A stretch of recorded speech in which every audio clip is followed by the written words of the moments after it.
नमस्कार, नवभारत टाइम्स में आपका स्वागत है। आपके साथ मैं हूं विनीत त्रिपाठी। साल 2015 में कनाडा में जस्टिन ट्रूडो पहली बार प्रधानमंत्री बने थे। तब उन्होंने एक बयान दिया था जिसको मजाक में लिया गया था, मगर तस्वीर उसी दिन साफ हो गई थी कि ट्रूडो के दिल में क्या है। ट्रूडो ने कहा था कि भारत की मोदी सरकार से ज्यादा उनकी कैबिनेट में सिख मंत्री हैं। उस समय ट्रूडो ने कैबिनेट में 4 सिखों को शामिल किया था। ये कनाडा के पॉलिटिकल हिस्ट्री में पहली बार हुआ था। भारत और कनाडा के तल्ख रिश्ते पहले भी कई बार हुए हैं। 80 और 90 के दशकों में भी दोनों देशों के बीच रिश्ते काफी गर्म थे, मगर साल 2023 में ट्रूडो ने संसद में एक बयान दिया। जस्टिन ट्रूडो ने संसद में खालिस्तानी समर्थक हरदीप सिंह निज्जर की हत्या के पीछे भारत सरकार का हाथ होने की आशंका जताई, जिसके बाद दोनों देशों ने एक दूसरे के शीर्ष राजनयिकों को निष्कासित कर दिया था। कनाडा के साथ भारत के रिश्तों में खालिस्तान की वजह से संबंधों में उतार चढ़ाव पहले भी आते रहे, लेकिन इससे पहले कभी ये इतने आगे नहीं बढ़े कि संसद में इस तनाव का जिक्र हो। और अब कनाडाई पीएम ने हरदीप सिंह निज्जर हत्या मामले में भारतीय राजनयिकों का नाम घसीट लिया है। भारत ने कड़ी आपत्ति जताते हुए अपने राजनयिकों को कनाडा से वापस भारत बुला लिया है। ट्रूडो और भड़क गए। उन्होंने भी भारत से अपने 6 राजनयिकों को कनाडा बुला लिया। इस मामले में दोनों तरफ से तल्ख टिप्पणियां भी की गईं। कनाडाई पीएम का कहना है कि नई दिल्ली ने भारत सरकार के एजेंटों की हिंसा से जुड़ी गतिविधियों में कथित तौर पर शामिल होने की आपराधिक जांच में सहयोग करने से साफ इनकार कर दिया था।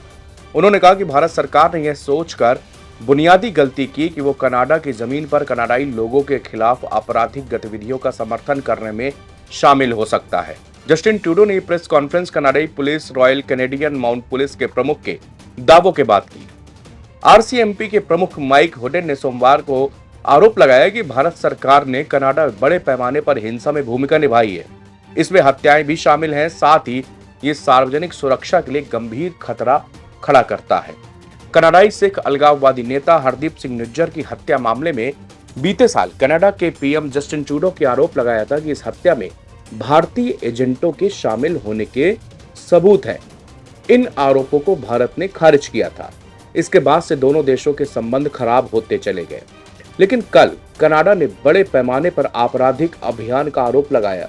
ट्रूडो ने कनाडाई जमीन पर हिंसा की निंदा करते हुए कहा कि चाहे ये हत्या हो, जबरन वसूली हो या फिर कोई दूसरी हिंसक गतिविधि, यह बिल्कुल स्वीकार नहीं की जाएगी। ट्रूडो कहते हैं, कोई भी देश, विशेषकर कोई लोकतंत्र जो कानून के शासन को कायम रखता हो, अपनी संप्रभुता को इस मौलिक उल्लंघन को स्वीकार नहीं कर सकता।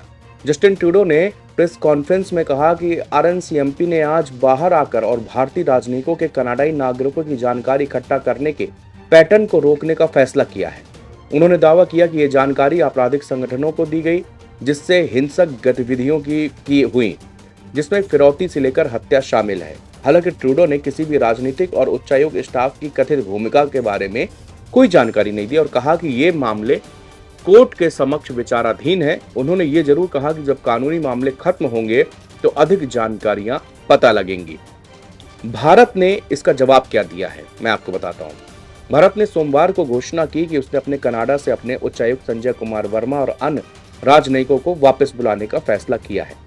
इसके साथ ही भारत ने कनाडा के 6 राजनयिकों को निष्कासित करने का फैसला किया है। भारतीय विदेश मंत्रालय ने उन्हें 19 अक्टूबर को रात 11:59 से पहले भारत छोड़ने के लिए कहा है। भारत ने कनाडा के इस रुख पर विरोध जताते हुए दिल्ली स्थित उसके मिशन के सीनियर डिप्लोमेट को सम्मन किया है। विदेश मंत्रालय ने कहा कि कनाडा में भारतीय उच्चायोग और अन्य राजनयिकों पर बेबुनियाद निशाना अस्वीकार है। सोमवार की शाम भारतीय विदेश मंत्रालय ने कहा कि ट्रूडो सरकार के रवैये के कारण भारतीय राजनयिकों की सुरक्षा खतरे में है। हमें वर्तमान सरकार में कोई भरोसा नहीं है। इसी को देखते हुए भारत सरकार ने कनाडा से अपने उच्चायुक्त समेत अन्य राजनयिकों को वापस बुलाने का फैसला किया है। हमने कनाडा को बता दिया है कि ट्रूडो सरकार जिस तरह से भारत के खिलाफ अलगाववाद और अतिवाद का समर्थन कर रही है, उसके खिलाफ भारत के पास जवाब देने का पूरा अधिकार है। निज्जर की हत्या मामले में भारतीय उच्चायुक्त के नाम लेने पर भारत के विदेश मंत्रालय ने कड़ा ऐतराज जताया है। भारत ने कहा कि यह मुद्दा अब राजनीति से जुड़ गया, क्योंकि कनाडा के प्रधानमंत्री जस्टिन ट्रूडो कई चुनौतियों से जूझ रहे हैं। भारतीय विदेश मंत्रालय ने अपने बयान में कहा कि हमें रविवार को कनाडा से एक डिप्लोमेटिक कम्युनिकेशन मिला था। इसमें बताया गया कि कनाडा में चल रही एक जांच में भारत के उच्चायुक्त और अन्य राजनयिकों का जुड़ाव सामने आया है। भारत सरकार इन बेतुके आरोपों को सिरे से नकारती है। कनाडा की ट्रूडो सरकार वोट बैंक साधने के लिए ऐसा कर रही है। भारत के विदेश मंत्रालय ने जिस तरह से लास्ट लाइन में ये साफ किया कि ट्रूडो सरकार सिर्फ वोट बैंक के लिए कर रही है, तो उसका सीधा तात्पर्य यह है कि आज अगर जस्टिन ट्रूडो प्रधानमंत्री बने हैं, यानी कि 2015 के बाद 2019 में उनके पास बहुमत नहीं था, उनको जिस पार्टी का सहारा लेना पड़ा वो पार्टी खुद खालिस्तान को समर्थन करती है। खालिस्तान के जुलूसों में उनके चीफों को कई बार देखा गया है। उसी के सहारे ये सरकार चल रही है ट्रूडो की। ऐसे में भला ट्रूडो कैसे उनको नाराज कर सकते हैं, और यही कारण है कि अब निज्जर मामले में भारतीय उच्चायुक्त और भारतीय राजनयिकों को घसीट लिया गया है।